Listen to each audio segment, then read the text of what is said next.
प्यारे विद्यार्थियों सत श्री अकाल। सो अज की इस वीडियो में असी कंप्यूटर साइंस जमात 11वीं के पाठ नंबर 6 कंट्रोल फ्लो भाग 2 लैके हाजिर हुए हाँ। सो इस पूरी वीडियो दौरान तुसी लूपिंग की होंदियां हन अते लूपिंग की वरतों असी किवें कर सकते हैं अते लूपिंग दी वख-वख किहड़ियां-किहड़ियां किस्मां हन उन्हां बारे इस वीडियो में असी सीखांगे।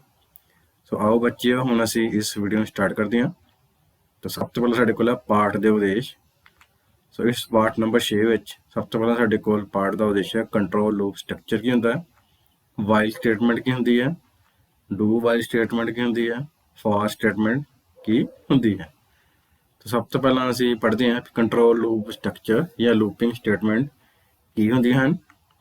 इस तो पहला असी पिछले पाठ में असी ब्रांचिंग स्टेटमेंट अते जंपिंग स्टेटमेंट पढ़ चुके हैं।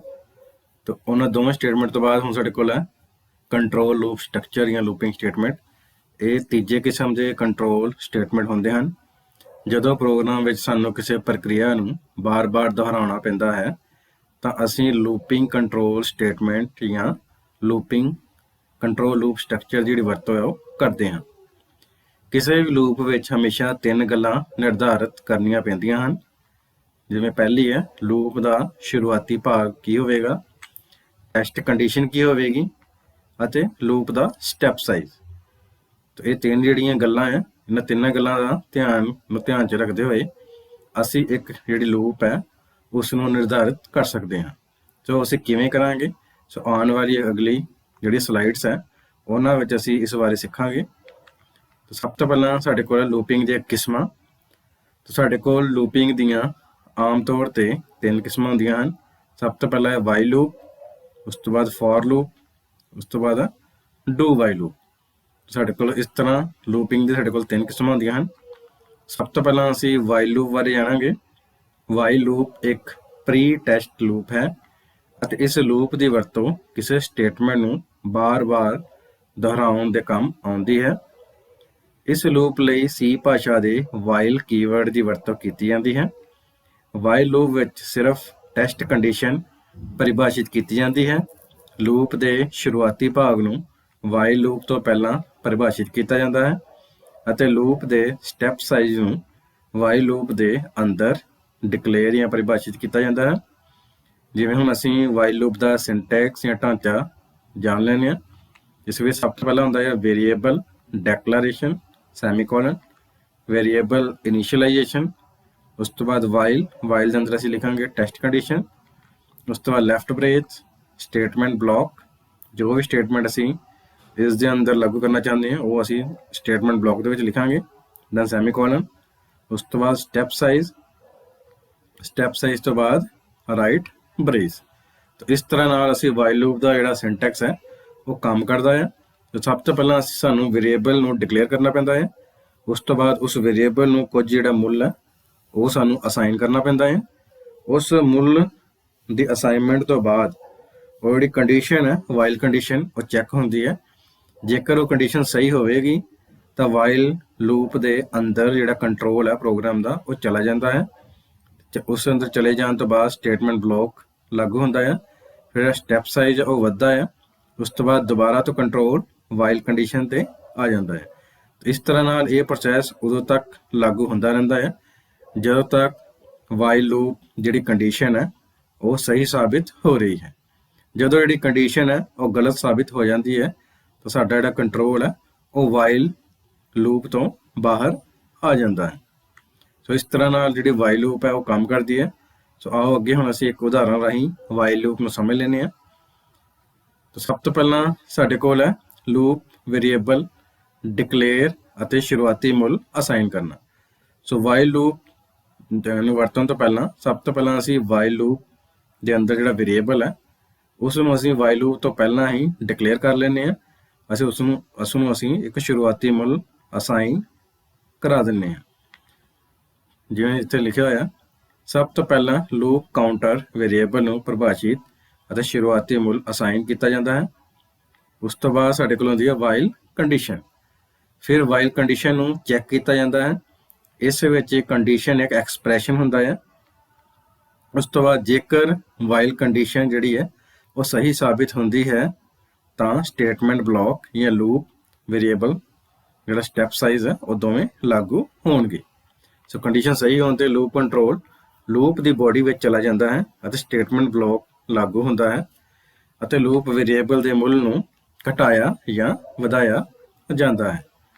ਉਸ ਤੋਂ ਬਾਅਦ ਸਟੇਟਮੈਂਟ ਬਲੌਕ ਲਾਗੂ ਹੋਣ ਤੋਂ ਬਾਅਦ ਲੂਪ ਵੇਰੀਏਬਲ ਦਾ ਸਟੈਪ ਸਾਈਜ਼ ਵਧਣ ਜਾਂ ਘਟਣ ਤੋਂ ਬਾਅਦ ਕੰਟਰੋਲ ਦੁਬਾਰਾ ਲੂਪ ਵੇਰੀਏਬਲ ਡਿਕਲੇਰੇਸ਼ਨ ਪਾਰਟ 'ਚ ਚਲਾ ਜਾਂਦਾ ਹੈ।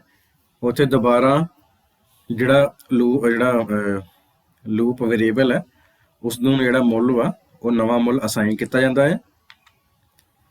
ਉਸ ਤੋਂ ਬਾਅਦ ਦੁਬਾਰਾ ਜਿਹੜਾ ਕੰਟਰੋਲ ਹੈ ਉਹ ਵਾਈਲ ਕੰਡੀਸ਼ਨ 'ਤੇ ਆ ਜਾਂਦਾ ਹੈ ਅਤੇ ਇਹ ਪ੍ਰੋਸੈਸ ਉਦੋਂ ਤੱਕ ਦੁਹਰਾਇਆ ਜਾਂਦਾ ਹੈ ਜਦੋਂ ਤੱਕ ਵਾਈਲ ਕੰਡੀਸ਼ਨ ਗਲਤ ਸਾਬਿਤ ਨਹੀਂ ਹੁੰਦੀ। ਮੰਨ ਲਓ ਦੁਬਾਰਾ ਕੰਟਰੋਲ ਵਾਈਲ ਕੰਡੀਸ਼ਨ ਕੋ ਆਇਆ, ਕੰਡੀਸ਼ਨ ਸਹੀ ਹੋ ਗਈ, ਸਟੇਟਮੈਂਟ ਬਲੌਕ ਲਾਗੂ ਹੋਇਆ, ਲੂਪ ਵੇਰੀਏਬਲ ਦਾ ਸਟੈਪ ਸਾਈਜ਼ ਵਧਿਆ ਜਾਂ ਘਟਿਆ, ਫਿਰ ਦੁਬਾਰਾ ਲੂਪ ਵੇਰੀਏਬਲ ਨੂੰ ਸ਼ੁਰੂਆਤੀ ਮੁੱਲ ਜਿਹੜਾ ਅਗਲਾ ਮੁੱਲ ਆ ਉਹ ਸਾਈਨ ਹੁੰਦਾ ਰਹੇਗਾ।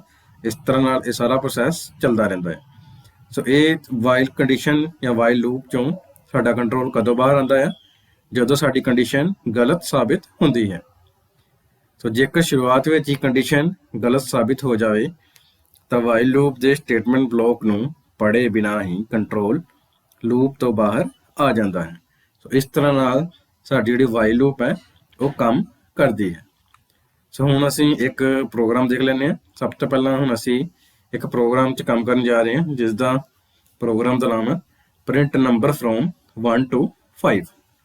ਤਾਂ ਅਸੀਂ ਇੱਕ ਤੋਂ ਲੈ ਕੇ 5 ਤੱਕ ਜਿਹੜੇ ਨੰਬਰ ਆ ਉਹ ਪ੍ਰਿੰਟ ਕਰਨਾ ਚਾਹੁੰਦੇ ਹਾਂ। ਜਿਵੇਂ ਕਿ ਤੁਸੀਂ ਪ੍ਰੋਗਰਾਮ ਦੇਖ ਪਾ ਰਹੇ, ਸਭ ਤੋਂ ਪਹਿਲਾਂ ਸਾਡੇ ਕੋਲ ਹੈ ਕਮੈਂਟ ਸੈਕਸ਼ਨ। ਕਮੈਂਟ ਸੈਕਸ਼ਨ ਵਿੱਚ ਅਸੀਂ /* print number from 1 to 10 or 1 to 5 ਫਿਰ * ਫਿਰ // ਇਸ ਤਰ੍ਹਾਂ ਨਾਲ ਅਸੀਂ ਕਮੈਂਟ ਨੂੰ ਡਿਕਲੇਅਰ ਕੀਤਾ ਹੈ। ਉਸ ਤੋਂ ਬਾਅਦ ਅਸੀਂ ਹੈਡਰ ਫਾਈਲ ਲਗਾਈਆਂ ਨੇ #include left angle bracket stdio.h right angle bracket, ਉਸੇ ਤਰ੍ਹਾਂ #include left angle bracket conio.h right angle bracket void main function ਅਸੀਂ ਡਿਕਲੇਅਰ ਕਰ ਦਿੱਤਾ ਹੈ ਲੈਫਟ ਬ੍ਰੇਸ। ਉਸ ਤੋਂ ਬਾਅਦ ਸਭ ਤੋਂ ਪਹਿਲਾਂ ਜਿਵੇਂ ਕਿ ਅਸੀਂ ਹੁਣੇ ਪੜ੍ਹਿਆ ਸੀਗਾ ਲੂਪ ਵੇਰੀਏਬਲ ਨੂੰ ਡਿਕਲੇਅਰ ਅਤੇ ਇਨੀਸ਼ੀਅਲਾਈਜ਼ ਕਰਨਾ, ਉਸ ਨੂੰ ਕੋਈ ਮੁੱਲ ਅਸਾਈਨ ਕਰਨਾ। ਸਾਡੇ ਕੋਲ ਜਿਹੜਾ i ਹੈ ਉਹ i ਇੱਕ ਇੰਟੀਜਰ ਟਾਈਪ ਦਾ ਵੇਰੀਏਬਲ ਹੈ ਜਿਸ ਨੂੰ ਅਸੀਂ ਸ਼ੁਰੂਆਤ ਵਿੱਚ ਹੀ ਇੱਕ ਮੁੱਲ ਅਸਾਈਨ ਕਰ ਦਿੱਤਾ ਹੈ। ਉਸ ਤੋਂ ਬਾਅਦ ਸੈਮੀਕੋਲਨ ਲਗਾ ਦਿੱਤਾ ਹੈ। ਉਸ ਤੋਂ ਬਾਅਦ ਵਾਈਲ i <= 5। ਇਸ ਵਿੱਚ ਉਹ ਪਹਿਲਾਂ ਐਕਸਪ੍ਰੈਸ਼ਨ ਚੈੱਕ ਕਰੇਗਾ ਜੇਕਰ i ਸਾਡੇ ਕੋਲ ਕੀ ਹੈ 1 ਜਿਹੜਾ ਹੈ ਉਹ 5 ਨਾਲੋਂ ਜਾਂ ਤੇ ਛੋਟਾ ਹੈ ਜਾਂ ਬਰਾਬਰ ਹੈ। ਜਿਹੜਾ 1 ਹੈ ਉਹ 5 ਦੇ ਬਰਾਬਰ ਤੇ ਨਹੀਂ ਹੈ ਪਰ ਉਹਦੇ ਨਾਲ ਛੋਟਾ ਹੈ। ਇਹਦਾ ਮਤਲਬ ਕੰਡੀਸ਼ਨ ਕੀ ਹੋਗੀ? ਸਹੀ ਹੋਗੀ। ਸਹੀ ਕੰਡੀਸ਼ਨ ਹੋਣ ਤੋਂ ਬਾਅਦ ਥੱਲੇ ਉਹ ਵਾਈਲ ਦਾ ਜਿਹੜਾ ਬਲੌਕ ਹੈ ਬ੍ਰੇਸਿਸ ਹੈ ਇਹਦੇ ਵਿੱਚ ਉਹ ਰੀਡ ਕਰੇਗਾ ਪ੍ਰਿੰਟ f %d। ਤਾਂ %d ਇੰਟੀਜਰ ਨੂੰ ਡਿਕਲੇਅਰ ਕਰਦਾ ਹੈ ਜਾਂ ਇਨੀਸ਼ੀਅਲਾਈਜ਼ ਕਰਦਾ ਹੈ, ਦੱਸਦਾ ਹੈ ਵੀ ਇੰਟੀਜਰ ਟਾਈਪ ਦਾ ਵੇਰੀਏਬਲ ਹੈ। ਤੇ i ਵਿੱਚ ਉਹ 1 ਜਿਹੜਾ ਹੈ 1 ਨੂੰ ਉਹ ਪ੍ਰਿੰਟ ਇਸ ਤਰ੍ਹਾਂ ਜਿਵੇਂ ਕਿ ਅਸੀਂ ਦੇਖ ਪਾ ਰਹੇ ਹੋ। ਸਭ ਤੋਂ ਪਹਿਲਾਂ ਇਹ ਸਾਡੇ ਕੋਲ ਸੱਜੇ ਪਾਸੇ ਇੱਕ ਫਲੋ ਚਾਰਟ ਹੈ। ਫਲੋ ਚਾਰਟ ਰਾਹੀਂ ਅਸੀਂ ਕਿਸੇ ਵੀ ਪ੍ਰੋਗਰਾਮ ਦਾ ਜਿਹੜੀ ਪ੍ਰਕਿਰਿਆ ਹੈ ਉਹ ਦੇਖ ਸਕਦੇ ਹਾਂ ਵੀ ਉਹ ਕਿਸ ਤਰ੍ਹਾਂ ਨਾਲ ਪ੍ਰੋਗਰਾਮ ਨੂੰ ਲਾਗੂ ਕਰਦਾ ਹੋਵੇਗਾ। ਸੋ ਪਹਿਲਾਂ i ਦੀ ਵੈਲਿਊ ਸਾਡੇ ਕੋਲ 1 ਹੈ। ਸੋ ਵਾਈਲ ਕੰਡੀਸ਼ਨ ਵਿੱਚ ਚੈੱਕ ਕਰੇਗਾ 1 ਜਿਹੜਾ ਹੈ ਉਹ 5 ਨਾਲੋਂ ਛੋਟਾ ਹੈ ਜਾਂ ਬਰਾਬਰ ਹੈ। ਤਾਂ ਬਰਾਬਰ ਤਾਂ ਹੈ ਨਹੀਂ ਹੈ, ਛੋਟਾ ਹੈ। ਇਸ ਕਰਕੇ ਜੇਕਰ ਕੰਡੀਸ਼ਨ ਸਹੀ ਹੁੰਦੀ ਹੈ ਤਾਂ ਉਹ ਕੀ ਕਰੇਗਾ i ਨੂੰ ਪ੍ਰਿੰਟ ਕਰੇਗਾ ਤੇ ++i ਮਤਲਬ i ਦਾ ਜਿਹੜਾ ਵੈਲਿਊ ਹੈ ਉਹ 1 ਤੋਂ 2 ਹੋ ਜਾਵੇਗੀ। ਤਾਂ ਨਤੀਜਾ ਕੀ ਆ ਜਾਏਗਾ 1।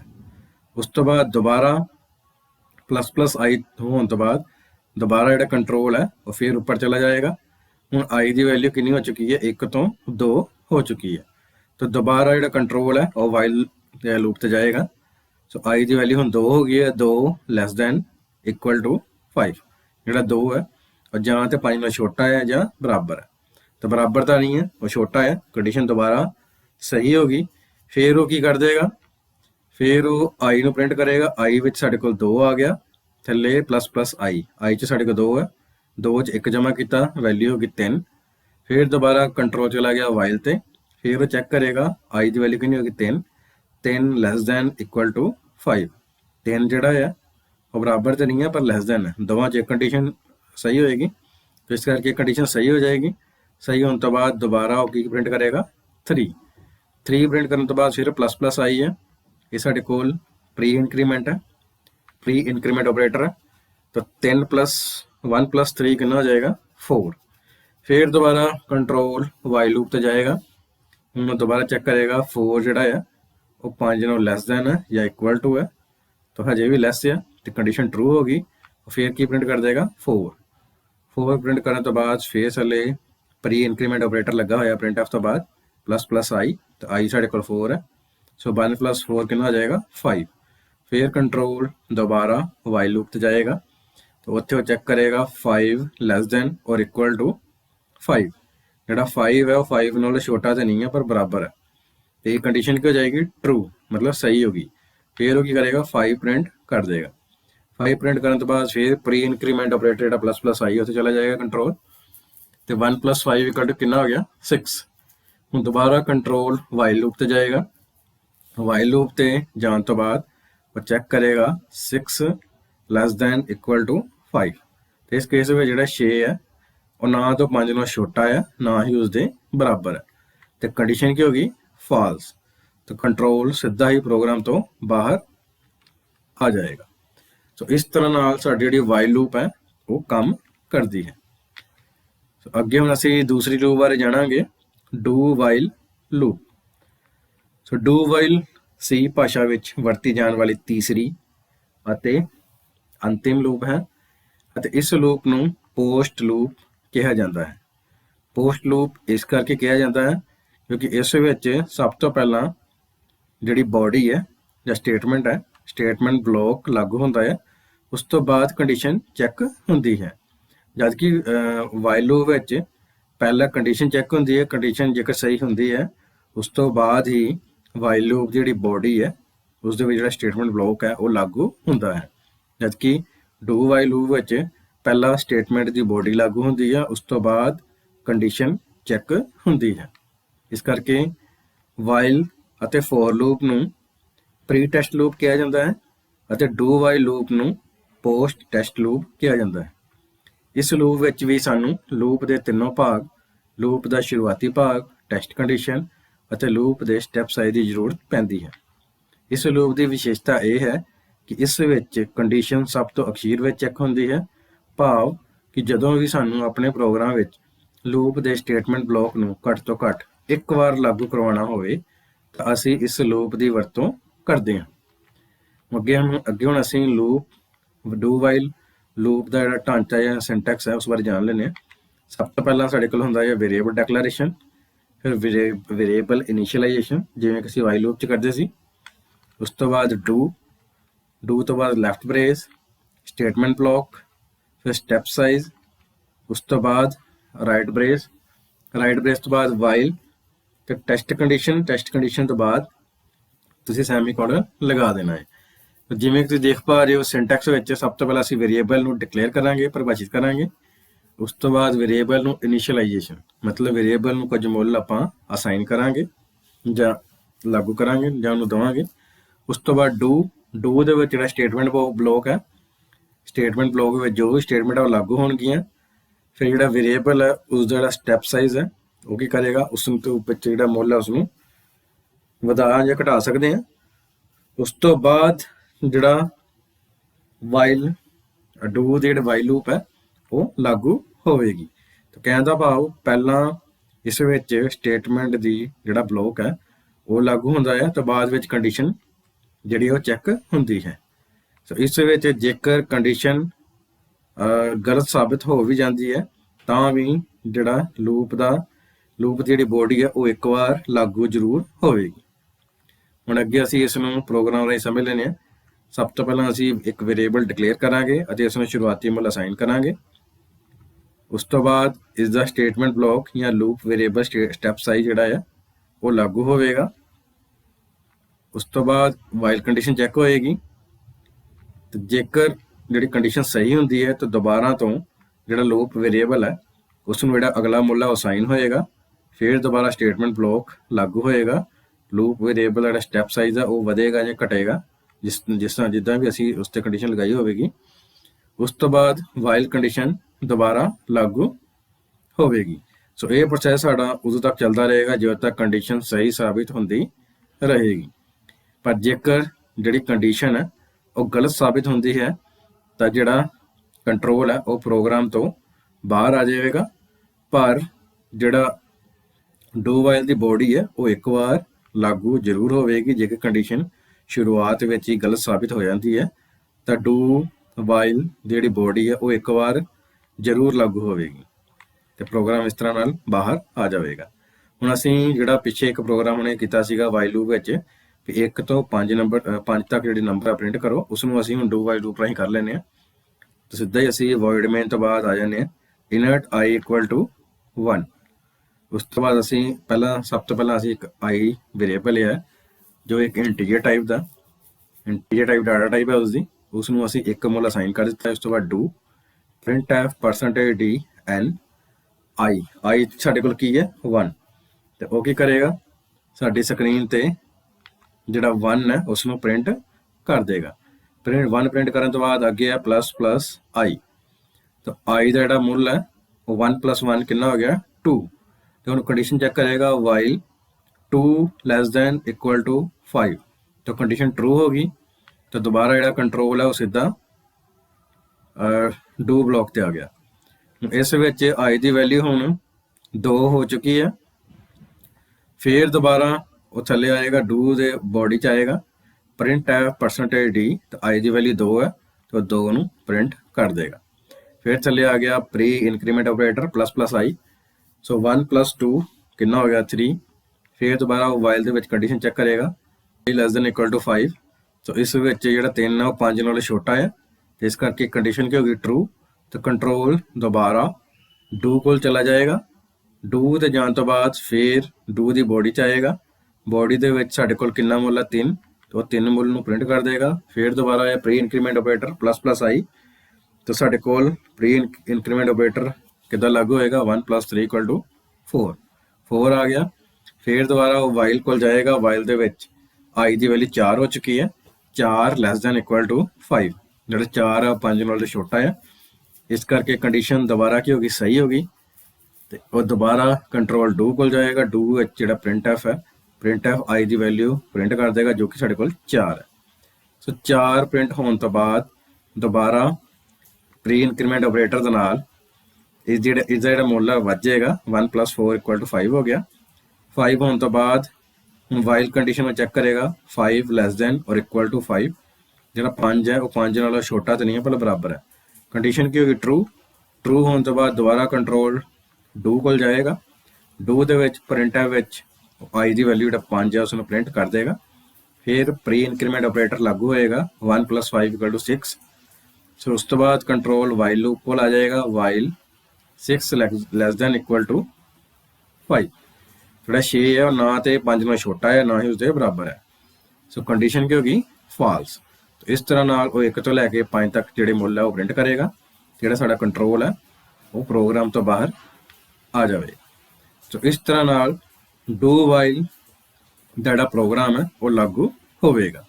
ਸੋ ਹੁਣ ਤੱਕ ਤੁਸੀਂ ਵਾਈਲ ਤੇ ਡੂ ਵਾਈਲ ਲੂਪ ਦੋਵਾਂ ਵਿੱਚ ਇਹੀ ਅੰਤਰ ਦੇਖਿਆ ਹੈ ਕਿ ਵਾਈਲ ਲੂਪ ਦੇ ਵਿੱਚ ਜੇਕਰ ਲੂਪ ਜਿਹੜੀ ਉਹ ਸਹੀ ਸਾਬਿਤ ਹੁੰਦੀ ਹੈ ਤਾਂ ਹੀ ਉਸ ਦੀ ਜਿਹੜੀ ਬੋਡੀ ਹੈ ਉਹ ਲਾਗੂ ਹੁੰਦੀ ਹੈ। ਜੇਕਰ ਸ਼ੁਰੂਆਤ ਵਿੱਚ ਹੀ ਵਾਈਲ ਲੂਪ ਜਿਹੜੀ ਹੈ ਉਹ ਗਲਤ ਸਾਬਿਤ ਹੋ ਜਾਂਦੀ ਹੈ ਤਾਂ ਤੁਹਾਡੀ ਸਕਰੀਨ ਤੇ ਬਿਨਾਂ ਕੁਝ ਪ੍ਰਿੰਟ ਕੀਤੇ ਹੀ ਬਾਹਰ ਜਿਹੜਾ ਕੰਟਰੋਲ ਹੈ ਉਹ ਆ ਜਾਵੇਗਾ। ਜਦ ਕਿ ਡੂ ਵਾਈਲ ਲੂਪ ਵਿੱਚ ਸਭ ਤੋਂ ਪਹਿਲਾਂ ਜਿਹੜੇ ਡੂ ਦੀ ਜਿਹੜੀ ਬੋਡੀ ਹੈ ਉਹ ਲਾਗੂ ਹੁੰਦੀ ਹੈ। ਉਹ ਲਾਗੂ ਹੋਣ ਤੋਂ ਬਾਅਦ ਵਿੱਚ ਜਿਹੜੀ ਕੰਡੀਸ਼ਨ ਚੈੱਕ ਹੁੰਦੀ ਹੈ ਪਰ ਜੇਕਰ ਸ਼ੁਰੂਆਤ ਵਿੱਚ ਹੀ ਕੰਡੀਸ਼ਨ ਗਲਤ ਸਾਬਿਤ ਹੋ ਵੀ ਜਾਂਦੀ ਹੈ ਤਾਂ ਵੀ ਉਹ ਇੱਕ ਵਾਰੀ ਜਿਹੜੀ ਬੋਡੀ ਹੈ ਉਸ ਨੂੰ ਲਾਗੂ ਜ਼ਰੂਰ ਕਰੇਗਾ। ਸੋ ਇਹ ਦੋਨਾਂ 'ਚ ਡਿਫਰੈਂਸ ਹੈ। ਇਸ ਕਰਕੇ ਜਿਹੜਾ ਵਾਈਲ ਲੂਪ ਹੈ ਉਸ ਨੂੰ ਪ੍ਰੀ ਟੈਸਟ ਲੂਪ ਕਿਹਾ ਜਾਂਦਾ ਹੈ। ਪਹਿਲਾਂ ਉਹ ਕੰਡੀਸ਼ਨ ਚੈੱਕ ਹੁੰਦਾ ਹੈ ਉਸ ਤੋਂ ਬਾਅਦ ਬੋਡੀ ਲਾਗੂ ਹੁੰਦੀ ਹੈ ਤੇ ਡੂ ਵਾਈਲ ਨੂੰ ਇਸੇ ਕਰਕੇ ਹੀ ਪੋਸਟ ਟੈਸਟ ਲੂਪ ਕਿਹਾ ਜਾਂਦਾ ਹੈ। ਮਤਲਬ ਪਹਿਲਾਂ ਜਿਹੜਾ ਬੋਡੀ ਹੈ ਉਹ ਲਾਗੂ ਹੁੰਦੀ ਹੈ ਉਸ ਤੋਂ ਬਾਅਦ ਕੰਡੀਸ਼ਨ ਚੈੱਕ ਹੁੰਦੀ ਹੈ।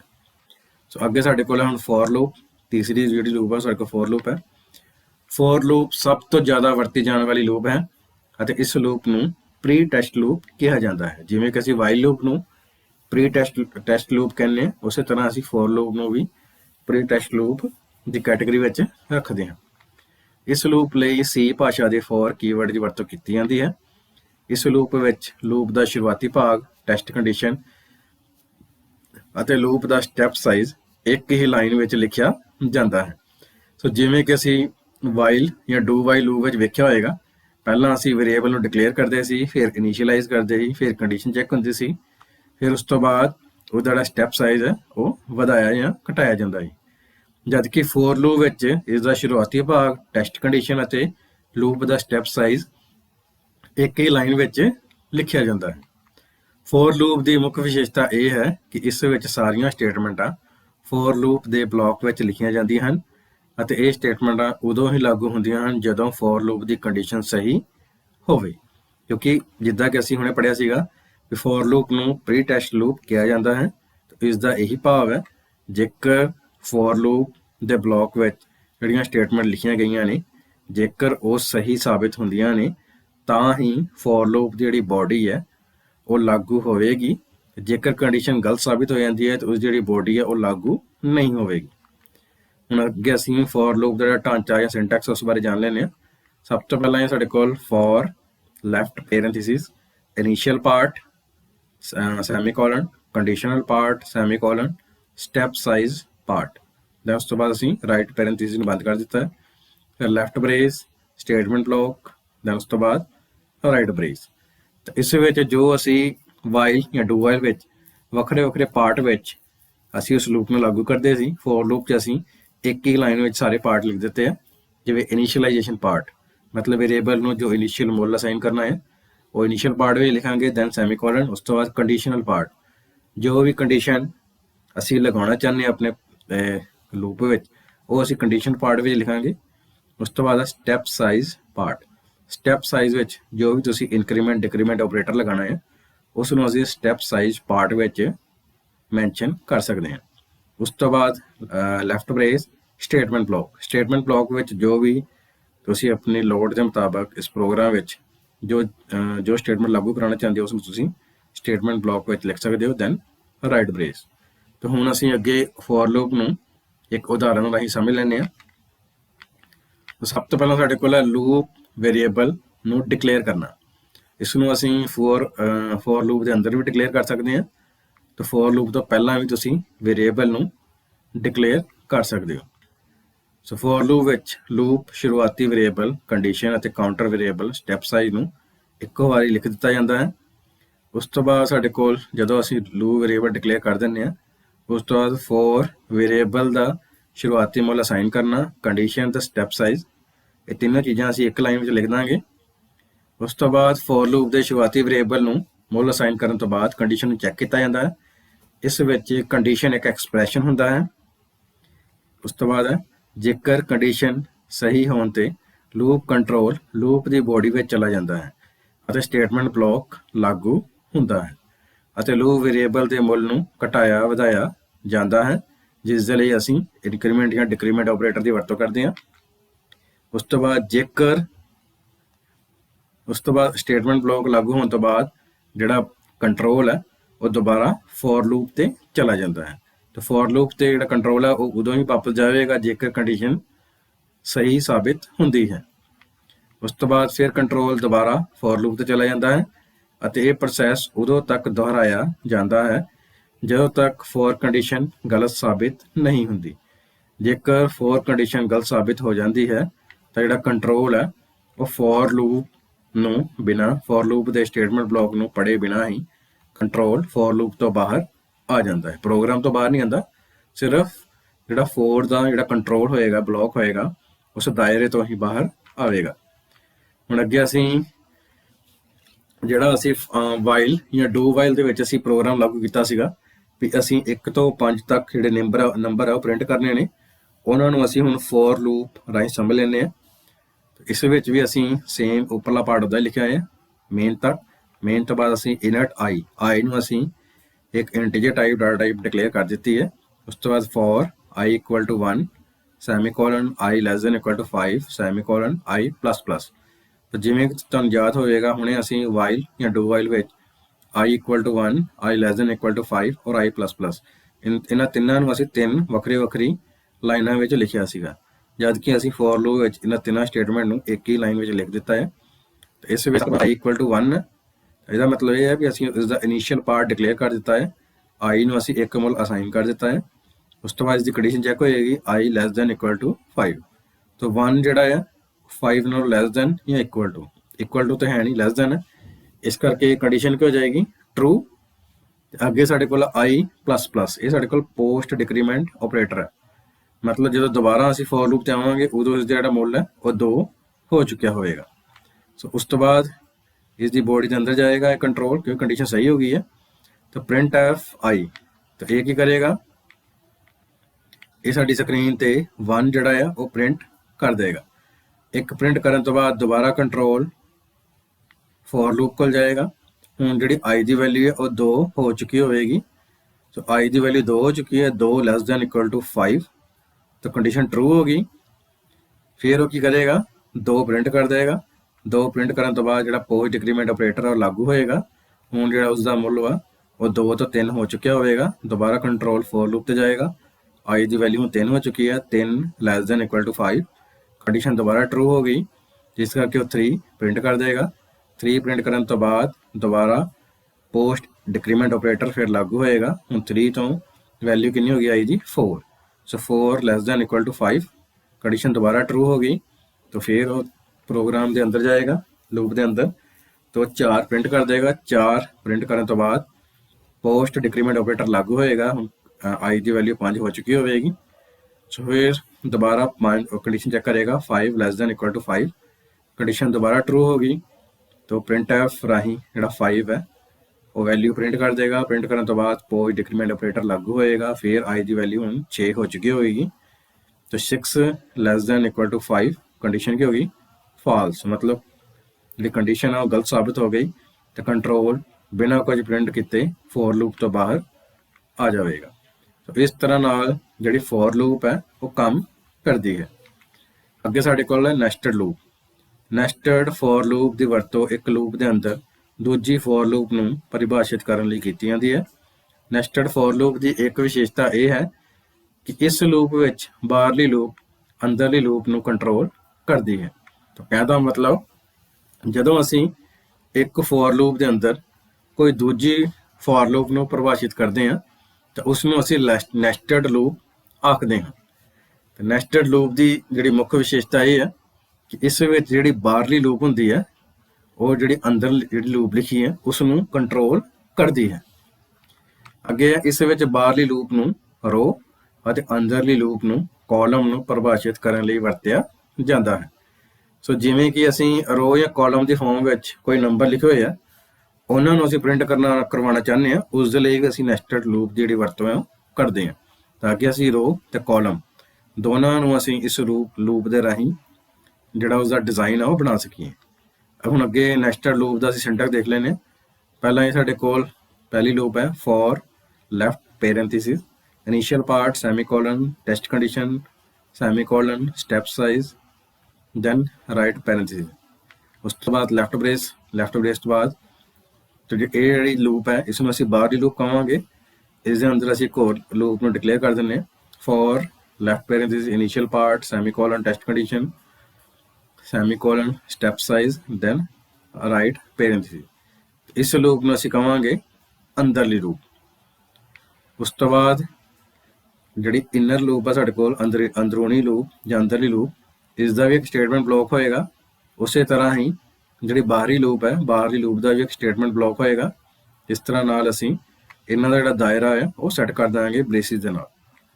ਤਾਂ ਇਸ ਵਿੱਚ ਸਭ ਤੋਂ ਪਹਿਲਾਂ ਜਿਹੜੀ ਬਾਹਰੀ ਲੂਪ ਹੈ ਉਸ ਦੀ ਟੈਸਟ ਕੰਡੀਸ਼ਨ ਹੈ ਉਹ ਲਾਗੂ ਹੋਏਗੀ। ਜੇਕਰ ਬਾਹਰਲੀ ਲੂਪ ਦੀ ਜਿਹੜੀ ਕੰਡੀਸ਼ਨ ਹੈ ਉਹ ਸਹੀ ਸਾਬਿਤ ਹੁੰਦੀ ਹੈ ਤਾਂ ਹੀ ਜਿਹੜੀ ਅੰਦਰਲੀ ਲੂਪ ਹੈ ਇਸ ਦੀ ਜਿਹੜੀ ਕੰਡੀਸ਼ਨ ਉਹ ਚੈੱਕ ਹੋਏਗੀ। ਜੇਕਰ ਅੰਦਰਲੀ ਲੂਪ ਦੀ ਕੰਡੀਸ਼ਨ ਵੀ ਸਹੀ ਸਾਬਿਤ ਹੁੰਦੀ ਹੈ ਤਾਂ ਉਹ ਅੰਦਰਲੀ ਲੂਪ ਨੂੰ ਉਸ ਟਾਈਮ ਤੱਕ ਲਾਗੂ ਕਰਦਾ ਰਹੇਗਾ ਜਦੋਂ ਤੱਕ ਅੰਦਰਲੀ ਲੂਪ ਗਲਤ ਸਾਬਿਤ ਨਹੀਂ ਹੋ ਜਾਂਦੀ। ਜਦੋਂ ਅੰਦਰਲੀ ਲੂਪ ਗਲਤ ਸਾਬਿਤ ਹੋਏਗੀ ਤਾਂ ਕੰਟਰੋਲ ਬਾਹਰਲੀ ਲੂਪ ਦੇ ਸਟੇਟਮੈਂਟ ਬਲੌਕ ਤੇ ਆਏਗਾ। ਸਟੇਟਮੈਂਟ ਬਲੌਕ ਨੂੰ ਲਾਗੂ ਹੋਣ ਤੋਂ ਬਾਅਦ ਕੰਟਰੋਲ ਦੁਬਾਰਾ ਬਾਹਰਲੀ ਲੂਪ ਤੇ चला जाएगा। इसी तरह दोबारा बाहरली लूप का जो टेस्ट कंडीशन है वो चेक होएगी। जेकर वो कंडीशन सही साबित होती है फिर दोबारा अंदरली लूप की टेस्ट कंडीशन चेक होएगी। जेकर वो भी सही साबित होती है तो इसका स्टेटमेंट ब्लॉक लागू होएगा। तो अंदरली लूप के विच कंट्रोल जोड़ा है उदों तक चलता रहेगा जब तक ਅੰਦਰਲੀ ਲੂਪ ਗਲਤ ਸਾਬਿਤ ਨਹੀਂ ਹੋ ਜਾਂਦੀ। ਸੋ ਜਦੋਂ ਅੰਦਰਲੀ ਲੂਪ ਜਿਹੜੀ ਕੰਡੀਸ਼ਨ ਹੈ ਉਹ ਗਲਤ ਸਾਬਿਤ ਹੋ ਜਾਵੇਗੀ ਤਾਂ ਦੁਬਾਰਾ ਬਾਹਰਲੀ ਲੂਪ ਦੇ ਸਟੇਟਮੈਂਟ ਬਲੌਕ ਤੇ ਜਾਏਗਾ, ਫਿਰ ਦੁਬਾਰਾ ਕੰਟਰੋਲ ਬਾਹਰੀ ਲੂਪ ਦੇ ਕੋਲ ਆ ਜਾਵੇਗਾ। ਸੋ ਜੇਕਰ ਬਾਹਰਲੀ ਲੂਪ ਦਾ ਦੁਬਾਰਾ ਜਿਹੜੀ ਟੈਸਟ ਕੰਡੀਸ਼ਨ ਹੈ ਉਹ ਸਹੀ ਸਾਬਿਤ ਹੁੰਦੀ ਹੈ ਤਾਂ ਇਸੇ ਤਰ੍ਹਾਂ ਨਾਲ ਅੰਦਰਲੀ ਲੂਪ ਦਾ ਜਿਹੜਾ ਪ੍ਰੋਸੈਸ ਹੈ ਇਸੇ ਤਰ੍ਹਾਂ ਨਾਲ ਇਹ ਚੱਲਦਾ ਰਹੇਗਾ। ਸੋ ਜੇਕਰ ਬਾਹਰਲੀ ਲੂਪ ਦੇ ਵਿੱਚ ਪਹਿਲਾਂ ਹੀ ਕੰਡੀਸ਼ਨ ਗਲਤ ਸਾਬਿਤ ਹੋ ਜਾਂਦੀ ਹੈ ਤਾਂ ਇਹ ਅੰਦਰਲੀ ਲੂਪ ਨੂੰ ਪੜ੍ਹੇ ਬਿਨਾਂ ਹੀ ਜਿਹੜਾ ਕੰਟਰੋਲ ਹੈ ਉਹ ਬਾਹਰਲੀ ਲੂਪ ਤੋਂ ਬਾਹਰ ਆ ਜਾਵੇਗਾ। ਸੋ ਇਸ ਤਰ੍ਹਾਂ ਨਾਲ ਜਿਹੜੀ ਬਾਹਰਲੀ ਜਿਹੜੀ ਨੈਸਟਡ ਫॉर ਲੂਪ ਹੈ ਉਹ ਕੰਮ ਕਰਦੀ ਹੈ। ਸੋ ਹੁਣ ਅਸੀਂ ਇੱਕ ਪ੍ਰੋਗਰਾਮ ਰਾਹੀਂ ਇਸ ਨੂੰ ਸਮਝ ਲੈਂਦੇ ਹਾਂ। ਸੋ ਜਿਵੇਂ ਕਿ ਤੁਸੀਂ ਇਹ ਦੇਖ ਪਾ ਰਹੇ ਹੋ, ਇਸ ਵਿੱਚ ਅਸੀਂ ਹੁਣ ਇੱਕ ਪ੍ਰੋਗਰਾਮ ਬਣਾ ਰਹੇ ਹਾਂ, ਪ੍ਰਿੰਟ ਰੋ and column using nested for loop. ਅਸੀਂ ਨੈਸਟਡ ਫॉर ਲੂਪ ਦੇ ਰਾਹੀਂ ਰੋ ਜਾਂ ਕਾਲਮ ਦੀ ਫਾਰਮ ਵਿੱਚ ਇੱਕ ਜਿਹੜੀ ਮੈਟ੍ਰਿਕ ਹੈ ਉਸ ਨੂੰ ਪ੍ਰਿੰਟ ਕਰਨਾ ਹੈ। ਇਸ ਵਿੱਚ ਵਰਡ ਮੇਨ ਦੇ ਵਿੱਚ ਅਸੀਂ ਇੱਕ 3 ਵੇਰੀਏਬਲ ਡਿਕਲੇਅਰ ਕੀਤੇ ਆ, ਜਿਸ ਦੀ ਡਾਟਾ ਟਾਈਪ ਹੈ ਇੰਟੀਜਰ ਟਾਈਪ, ਜਿਸ ਵਿੱਚ ਪਹਿਲਾ ਵੇਰੀਏਬਲ i, j, k। ਤਾਂ ਇਹਨਾਂ ਤਿੰਨਾਂ ਵੇਰੀਏਬਲ ਦੀ ਸਾਨੂੰ ਜ਼ਰੂਰਤ ਪੈਣੀ ਹੈ, ਪਰ ਅਸੀਂ ਪ੍ਰੋਗਰਾਮ ਦੇ ਵਿੱਚ ਸਿਰਫ 2 ਹੀ ਵੇਰੀਏਬਲ ਯੂਜ਼ ਕੀਤੇ ਆ, i ਤੇ j। k ਦੀ ਆਪਾਂ ਕਿਸੇ ਵੀ ਜਗ੍ਹਾ ਇਸ ਦੀ ਵਰਤੋਂ ਨਹੀਂ ਕੀਤੀ। ਤਾਂ ਸਭ ਤੋਂ ਪਹਿਲਾਂ ਸਾਡੇ ਕੋਲ ਬਾਹਰੀ ਲੂਪ ਹੈ, ਬਾਹਰਲੀ ਲੂਪ। ਸਭ ਤੋਂ ਪਹਿਲਾਂ ਅਸੀਂ ਫॉर ਲੂਪ ਨੂੰ ਡਿਕਲੇਅਰ ਕੀਤਾ ਹੈ i = 1, i <= 4 ਤੇ i++। ਮਤਲਬ ਅਸੀਂ 4 ਰੋ ਤੇ 4 ਹੀ ਕਾਲਮ ਦੀ ਫਾਰਮ ਵਿੱਚ ਜਿਹੜੀ ਮੈਟ੍ਰਿਕਸ ਹੈ ਉਸ ਨੂੰ ਬਣਾਉਣਾ ਹੈ। ਸੋ ਸਭ ਤੋਂ ਪਹਿਲਾਂ ਉਹ ਬਾਹਰੀ ਲੂਪ ਨੂੰ ਲਾਗੂ ਕਰੇਗਾ i = 1, i <= 4। ਮਤਲਬ i ਦੀ ਵੈਲਿਊ ਕਿੰਨੀ ਹੋਗੀ 1, 1 <= 4। ਕੰਡੀਸ਼ਨ ਕੀ ਹੋਗੀ ਟਰੂ। तो कंडीशन ट्रू होने तो बाद कंट्रोल कितने चला जाएगा अंदरली लूप को। अंदरली लूप विच दोबारा चेक करेगा फॉर j = 1, j <= 4। तो j की वैल्यू कितनी है 1, 1 <= 4। कंडीशन ट्रू हो गई। वो की करेगा, सब तो पहला वो 1 प्रिंट करेगा, फिर दोबारा i j की वैल्यू है कंट्रोल है वो दोबारा अंदर लूप को चला जाएगा। ਹੁਣ j ਦੀ ਵੈਲਿਊ ਜਿਹੜੀ ਹੈ ਉਹ ਪੋਸਟ ਡਿਕਰੀਮੈਂਟ ਆਪਰੇਟਰ ਕਰਕੇ 2 ਹੋ ਚੁੱਕੀ ਹੋਗੀ, 2 <= 4। ਕੰਡੀਸ਼ਨ ਦੁਬਾਰਾ ਟਰੂ ਹੋ ਗਈ ਤਾਂ ਉਸ ਦਾ ਮੁੱਲ ਕੀ ਪ੍ਰਿੰਟ ਹੋ ਗਿਆ 2। 2 ਪ੍ਰਿੰਟ ਹੋਣ ਤੋਂ ਬਾਅਦ ਦੁਬਾਰਾ ਕੰਟਰੋਲ ਅੰਦਰਲੀ ਲੂਪ ਦੇ ਕੋਲ ਚਲਾ ਗਿਆ। ਹੁਣ j ਦੀ ਵੈਲਿਊ 3 ਹੋ ਚੁੱਕੀ ਹੋਗੀ, 3 <= 4। ਕੰਡੀਸ਼ਨ ਦੁਬਾਰਾ ਟਰੂ ਹੋ ਗਈ। ਦੈਨ ਉਸਨੇ ਸਕਰੀਨ ਤੇ 3 ਪ੍ਰਿੰਟ ਕਰ ਦਿੱਤਾ। ਪ੍ਰਿੰਟ ਹੋਣ ਤੋਂ ਬਾਅਦ ਪੋਸਟ ਡਿਕਰੀਮੈਂਟ ਆਪਰੇਟਰ ਲਾਗੂ ਹੋਏਗਾ। फिर दोबारा और 3 प्रिंट करने तो बाद दोबारा कंट्रोल फॉर लूप को जाएगा। हूँ जी जे की वैल्यू 4 हो चुकी होगी, तो 4 <= 4। कंडीशन दोबारा ट्रू है तो प्रिंट की कर देगा 4। 4 प्रिंट करने तो बाद पोस्ट डिक्रीमेंट ऑपरेटर करके उसकी जे की वैल्यू है वो 5 हो चुकी होएगी। मैं दोबारा कंडीशन चेक करेगा 5 <= 4। सो हूँ जो 5 वा वो ना तो 4 के बराबर है ना ही उस तो छोटा है। तो एक कंडीशन की हो गई है फॉल्स। सो कंडीशन गलत साबित हो गई है तो दोबारा कंट्रोल बाहरी लूप को जाएगा। हूँ i की वैल्यू कितनी हो चुकी होगी 2, 2 <= 4। तो 2 जो 4 में छोटा है तो बाहरली लूप की कंडीशन है सही साबित हुई है। बाहरली लूप की कंडीशन सही साबित होने हूँ दोबारा अंदरली लूप चलेगी फिर पहले की तरह। सो j की वैल्यू है 1, j <= 4। कंडीशन ट्रू होगी। फिर दोबारा 1 प्रिंट करेगा। इसी तरह 2, 3, 4 जो 5 वैल्यू होएगी कंडीशन फॉल्स हो जाएगी। फिर दोबारा कंट्रोल बाहरली लूप को जाएगा। i की वैल्यू 3 हो जाएगी, 3 <= 4। फिर दोबारा जो कंडीशन सही साबित होगी फिर वो अंदरली लूप को जाएगा। इसी तरह फिर 1, 2, 3, 4 बारी लूप चलेगी। 5वीं बारी जी कंडीशन है फॉल्स हो जाएगी। फिर दोबारा जो कंट्रोल है वो बाहरली लूप को चला जाएगा। हम i की वैल्यू 4 हो चुकी होएगी, तो 4 <= 4। कंडीशन दोबारा ट्रू हो गई। फिर कंट्रोल अंदरली लूप को जाएगा। इसी तरह फिर वो एक करके 4 मुल्लां नूं प्रिंट कर देगा। इन्हां 4 मुल्लां नूं प्रिंट करने तो बाद 5वीं बारी जो i j की वैल्यू 5 हो चुकी होएगी फिर कंडीशन फॉल्स हो जाएगी।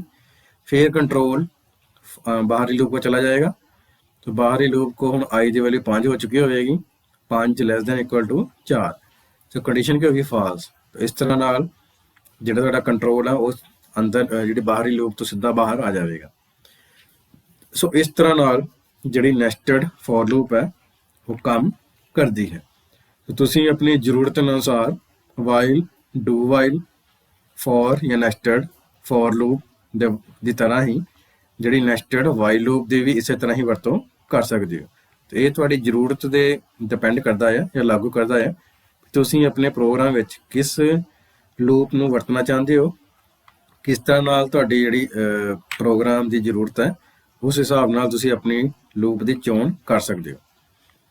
ਸੋ ਅੱਗੇ ਹੁਣ ਅਸੀਂ ਇਸ ਪਾਰਟ ਦੀ ਜਿਹੜੀ ਦੁਹਰਾਈ ਹੈ ਉਹ ਕਰ ਲੈਂਦੇ ਹਾਂ। ਸਭ ਤੋਂ ਪਹਿਲਾਂ ਖਾਲੀ ਥਾਵਾਂ ਭਰੋ।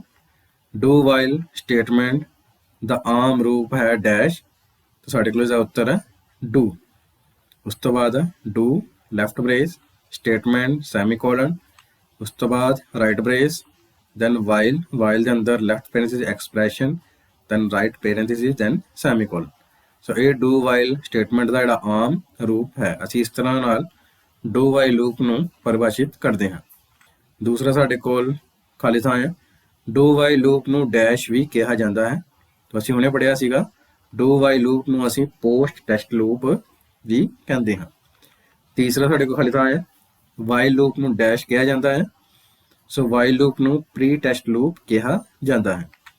ਅੱਗੇ ਸਾਡੇ ਕੋਲ ਚੌਥੀ ਖਾਲੀ ਥਾਂ ਹੈ। ਵਾਈਲ ਲੂਪ ਨੂੰ ਘੱਟ ਤੋਂ ਘੱਟ ਡੈਸ਼ ਵਾਰ ਲਾਗੂ ਕੀਤਾ ਜਾ ਸਕਦਾ ਹੈ। ਤਾਂ ਸਾਡੇ ਕੋਲ ਇਸਦਾ ਸਹੀ ਉੱਤਰ ਹੈ ਇੱਕ ਵਾਰ ਵੀ ਨਹੀਂ। ਮਤਲਬ ਜੇਕਰ ਕੰਡੀਸ਼ਨ ਗਲਤ ਸਾਬਿਤ ਹੁੰਦੀ ਹੈ ਤਾਂ ਵਾਈਲ ਲੂਪ ਦੇ ਅੰਦਰ ਜਿਹੜੀ ਬੋਡੀ ਹੈ ਉਸਨੂੰ ਇੱਕ ਵਾਰ ਵੀ ਲਾਗੂ ਨਹੀਂ ਕੀਤਾ ਜਾ ਸਕਦਾ। ਅੱਗੇ ਸਾਡੇ ਕੋਲ ਹੈ ਸਹੀ ਗੱਲ ਦੱਸੋ। ਵਾਈਲ ਡੂ ਲੂਪ ਵਿੱਚ ਐਕਸਪ੍ਰੈਸ਼ਨ ਪਹਿਲਾਂ ਚੱਲਦਾ ਹੈ। ਸਹੀ। ਡੂ ਵਾਈਲ ਲੂਪ ਵਿੱਚ ਬਲੌਕ ਆਫ ਸਟੇਟਮੈਂਟ ਪਹਿਲਾਂ ਚੱਲਦਾ ਹੈ। ਇਹ ਵੀ ਸਹੀ ਹੈ। ਕਿ while i = 20 left brace dash dash right brace statement infinite loop ਵਿੱਚ ਪਰਿਵਰਤਿਤ ਹੋ ਜਾਵੇਗੀ। ਸਹੀ। ਉਸ ਤੋਂ ਬਾਅਦ ਸਾਡੇ ਕੋਲ ਹੈ ਸੰਖੇਪ ਪੱਤਰ ਵਾਲੇ ਪ੍ਰਸ਼ਨ। ਪਹਿਲਾਂ ਸਾਡੇ ਕੋਲ ਪ੍ਰਸ਼ਨ ਹੈ ਫੋਰ ਸਟੇਟਮੈਂਟ ਵਿੱਚ ਐਕਸਪ੍ਰੈਸ਼ਨ ਦੇ 3 ਵੱਖ-ਵੱਖ ਢੰਗ ਕੀ ਹਨ। ਸੋ ਅਸੀਂ ਹੁਣੇ ਇਸ ਪਿਛਲੀ ਵੀਡੀਓ ਵਿੱਚ ਅਸੀਂ ਪੜ੍ਹ ਚੁੱਕੇ ਹਾਂ। ਫੋਰ ਸਟੇਟਮੈਂਟ ਵਿੱਚ 3 ਐਕਸਪ੍ਰੈਸ਼ਨਾਂ ਦੀ ਵਰਤੋਂ ਹੁੰਦੀ ਹੈ ਜਿਵੇਂ ਕਿ ਹੇਠਾਂ ਦਰਸਾਇਆ ਗਿਆ ਹੈ। ਸਭ ਤੋਂ ਪਹਿਲਾਂ ਇਸਦਾ ਅਸੀਂ ਸਿੰਟੈਕਸ ਜਾਣ ਲੈਂਦੇ ਹਾਂ। For left parenthesis expression 1 semicolon expression 2 semicolon expression 3 then right parenthesis, ਉਸ ਤੋਂ ਬਾਅਦ ਲੈਫਟ ਬ੍ਰੇਸ ਤੋਂ ਬਾਅਦ ਸਟੇਟਮੈਂਟ ਬੋਡੀ, ਉਸ ਤੋਂ ਬਾਅਦ ਰਾਈਟ ਬ੍ਰੇਸ। ਸਭ ਤੋਂ ਪਹਿਲਾਂ ਅਸੀਂ ਫੋਰ ਸਟੇਟਮੈਂਟ ਵਿੱਚ ਜਿਹੜਾ ਐਕਸਪ੍ਰੈਸ਼ਨ 1 ਹੈ ਉਸ ਦੇ ਬਾਰੇ ਜਾਣ ਲੈਂਦੇ ਹਾਂ। ਐਕਸਪ੍ਰੈਸ਼ਨ 1 ਇਸ ਨੂੰ ਲੂਪ ਕਾਊਂਟਰ ਵੇਰੀਏਬਲ ਦੇ ਆਰੰਭੀਕਰਨ ਲਈ ਵਰਤਿਆ ਜਾਂਦਾ ਹੈ। ਉਦਾਹਰਨ ਲਈ i = 1। ਸੋ ਜਿਸ ਵੀ ਮੁੱਲ ਤੋਂ ਤੁਸੀਂ ਸਟਾਰਟ ਕਰਨਾ ਚਾਹੁੰਦੇ ਹੋ ਉਹ ਜਿਹੜਾ ਸ਼ੁਰੂਆਤੀ ਮੁੱਲ ਹੈ ਉਹ ਤੁਸੀਂ ਉਸ ਵੇਰੀਏਬਲ ਨੂੰ ਡਿਕਲੇਅਰ ਕਰਵਾ ਸਕਦੇ ਹੋ। ਉਸ ਤੋਂ ਬਾਅਦ ਐਕਸਪ੍ਰੈਸ਼ਨ 2 ਇਸ ਨੂੰ ਲੂਪ ਦੀ ਕੰਡੀਸ਼ਨ ਚੈੱਕ ਕਰਨ ਲਈ ਵਰਤਿਆ ਜਾਂਦਾ ਹੈ। ਉਦਾਹਰਨ ਲਈ i ≤ 5। ਤਾਂ i ਦਾ ਜਿੰਨਾ ਹੀ ਮੁੱਲ ਹੋਏਗਾ ਤਾਂ ਇਹ ਚੈੱਕ ਕਰੇਗਾ ਕਿ ਉਹ ਜਿਹੜਾ i ਦਾ ਮੁੱਲ ਹੈ ਉਹ 5 ਤੋਂ ਛੋਟਾ ਜਾਂ ਬਰਾਬਰ ਹੈ ਜਾਂ ਨਹੀਂ। ਉਸ ਤੋਂ ਬਾਅਦ ਐਕਸਪ੍ਰੈਸ਼ਨ 3 ਇਸ ਨੂੰ ਲੂਪ ਦੇ ਇਨਕਰੀਮੈਂਟ ਜਾਂ ਡਿਕਰੀਮੈਂਟ ਲਈ ਵਰਤਿਆ ਜਾਂਦਾ ਹੈ। ਮਤਲਬ ਲੂਪ ਦੇ ਜਿਹੜਾ ਵੇਰੀਏਬਲ ਹੈ ਉਸ ਨੂੰ ਇਨਕਰੀਮੈਂਟ ਡਿਕਰੀਮੈਂਟ ਆਪਰੇਟਰ ਰਾਹੀਂ ਅਸੀਂ ਵਧਾ ਜਾਂ ਘਟਾ ਸਕਦੇ ਹਾਂ। ਜਿਵੇਂ ਕਿ ਉਦਾਹਰਨ ਲਈ i++ ਜਾਂ ++i। ਉਸ ਤੋਂ ਬਾਅਦ ਸਾਡੇ ਕੋਲ ਦੂਸਰਾ ਪ੍ਰਸ਼ਨ ਹੈ ਜਦੋਂ ਲੂਪ ਲਾਗੂ ਕੀਤਾ ਜਾਂਦਾ ਹੈ ਤਾਂ ਬੋਡੀ ਡੂ ਵਾਈਲ ਦੀ ਘੱਟੋ ਘੱਟ ਗਿਣਤੀ ਕਿੰਨੀ ਹੁੰਦੀ ਹੈ। ਇਸ ਦਾ ਉੱਤਰ ਹੈ ਜਦੋਂ ਲੂਪ ਲਾਗੂ ਕੀਤਾ ਜਾਂਦਾ ਹੈ ਤਾਂ ਬੋਡੀ ਡੂ ਵਾਈਲ ਦੀ ਘੱਟੋ ਘੱਟ ਗਿਣਤੀ 1 ਹੁੰਦੀ ਹੈ ਕਿਉਂਕਿ ਇਹ ਪੋਸਟ ਟੈਸਟ ਲੂਪ ਹੈ। ਇਸ ਵਿੱਚ ਪਹਿਲਾਂ ਲੂਪ ਦੀ ਬੋਡੀ ਦਾ ਲਾਗੂ ਕਰਨ ਹੁੰਦਾ ਹੈ, ਬਾਅਦ ਵਿੱਚ ਕੰਡੀਸ਼ਨ ਚੈੱਕ ਕੀਤੀ ਜਾਂਦੀ ਹੈ। ਇਸ ਲਈ do while loop the body ਦੀ ਲਾਗੂ ਕਰਨ ਦੀ ਗਿਣਤੀ ਘੱਟੋ ਘੱਟ 1 ਹੁੰਦੀ ਹੈ। ਸੋ ਕਹਿਣ ਦਾ ਭਾਵ ਕੰਡੀਸ਼ਨ ਭਾਵੇਂ ਸਹੀ ਹੋਵੇ ਜਾਂ ਗਲਤ ਹੋਵੇ ਪਰ ਲੂਪ ਦੀ ਜਿਹੜੀ ਬੋਡੀ ਹੈ ਉਹ ਇੱਕ ਵਾਰ ਉਸਦਾ ਲਾਗੂ ਕਰਨ ਜ਼ਰੂਰ ਹੋਵੇਗਾ। ਤੀਸਰਾ ਪ੍ਰਸ਼ਨ ਹੈ ਲੂਪ ਵਿੱਚ ਨਲ ਸਟੇਟਮੈਂਟ ਨੂੰ ਕਿਵੇਂ ਦਰਸਾਇਆ ਜਾਂਦਾ ਹੈ। ਸੋ ਲੂਪ ਵਿੱਚ ਨਲ ਸਟੇਟਮੈਂਟ ਨੂੰ ਸੈਮੀਕੋਲਨ ਚਿੰਨ੍ਹ ਦੁਆਰਾ ਦਰਸਾਇਆ ਜਾਂਦਾ ਹੈ। ਉਦਾਹਰਨ ਦੇ ਲਈ for left parenthesis i = 0 semicolon i <= 5 semicolon i++ right parenthesis, ਉਸ ਤੋਂ ਬਾਅਦ ਲੈਫਟ ਬ੍ਰੇਸ ਤੋਂ ਬਾਅਦ ਅਸੀਂ ਲਿਖਿਆ ਹੋਇਆ ਸੈਮੀਕੋਲਨ ਤੋਂ ਬਾਅਦ ਅਗਲੀ ਲਾਈਨ 'ਚ ਅਸੀਂ ਰਾਈਟ ਬ੍ਰੇਸ ਲਿਖ ਦਿੱਤਾ ਹੈ। ਇਸ ਤਰ੍ਹਾਂ ਨਾਲ ਅਸੀਂ ਲੂਪ ਨੂੰ ਨਲ ਸਟੇਟਮੈਂਟ ਦੇ ਨਾਲ ਦਰਸਾ ਸਕਦੇ ਹਾਂ। ਚੌਥਾ ਪ੍ਰਸ਼ਨ ਹੈ ਵਾਈਲ ਲੂਪ ਦਾ ਕੰਮ ਕਰਨਾ ਕਿਵੇਂ ਅੰਤ ਹੁੰਦਾ ਹੈ। ਸੋ ਵਾਈਲ ਲੂਪ ਇੱਕ ਪ੍ਰੀ ਟੈਸਟ ਲੂਪ ਹੈ। ਇਸ ਦੀ ਬੋਡੀ ਦਾ ਲਾਗੂਕਰਨ ਕੇਵਲ ਤਾਂ ਹੁੰਦਾ ਹੈ ਜੇਕਰ ਇਸ ਦੀ ਕੰਡੀਸ਼ਨ ਐਕਸਪ੍ਰੈਸ਼ਨ ਟਰੂ ਜਾਂ ਸਹੀ ਨਤੀਜਾ ਦੇਵੇ। ਜਦੋਂ ਇਹ ਕੰਡੀਸ਼ਨ ਐਕਸਪ੍ਰੈਸ਼ਨ ਫਾਲਸ ਨਤੀਜਾ ਦਿੰਦੀ ਹੈ ਤਾਂ ਵਾਈਲ ਲੂਪ ਦਾ ਕੰਮ ਕਰਨਾ ਬੰਦ ਹੋ ਜਾਂਦਾ ਹੈ। ਇਸ ਤੋਂ ਇਹੀ ਭਾਵ ਹੈ ਕਿ ਵਾਈਲ ਲੂਪ ਉਦੋਂ ਤੱਕ ਕੰਮ ਕਰਦੀ ਰਹੇਗੀ ਜਦੋਂ ਤੱਕ ਇਸ ਦੀ ਜਿਹੜੀ ਕੰਡੀਸ਼ਨ ਹੈ ਉਹ ਸਹੀ ਨਤੀਜਾ ਦਿੰਦੀ ਰਹੇਗੀ। ਜਿਵੇਂ ਪਹਿਲੀ ਵਾਰ ਹੀ ਜੇਕਰ ਇਸ ਦਾ ਨਤੀਜਾ ਫਾਲਸ ਆ ਜਾਂਦਾ ਹੈ ਤਾਂ ਵਾਈਲ ਲੂਪ ਜਿਹੜੀ ਹੈ ਉਹ ਕੰਮ ਕਰਨਾ ਬੰਦ ਕਰ ਦਿੰਦੀ ਹੈ, ਜਿਹੜਾ ਕੰਟਰੋਲ ਹੈ ਉਹ ਵਾਈਲ ਲੂਪ ਤੋਂ ਬਾਹਰ ਚਲਾ ਜਾਂਦਾ ਹੈ। ਸੋ ਬੱਚਿਓ, ਜੇਕਰ ਤੁਹਾਨੂੰ ਇਹ ਵੀਡੀਓ ਵਧੀਆ ਲੱਗੀ, ਇਸੇ ਤਰ੍ਹਾਂ ਨਾਲ ਤੁਸੀਂ ਹੋਰ ਵੀ ਵੀਡੀਓ ਵੇਖਣਾ ਚਾਹੁੰਦੇ ਹੋ ਤਾਂ ਤੁਸੀਂ ਇਸ ਚੈਨਲ ਨੂੰ ਲਾਈਕ, ਸਬਸਕ੍ਰਾਈਬ ਅਤੇ ਸ਼ੇਅਰ ਕਰਨਾ ਨਾ ਭੁੱਲਿਓ। ਧੰਨਵਾਦ।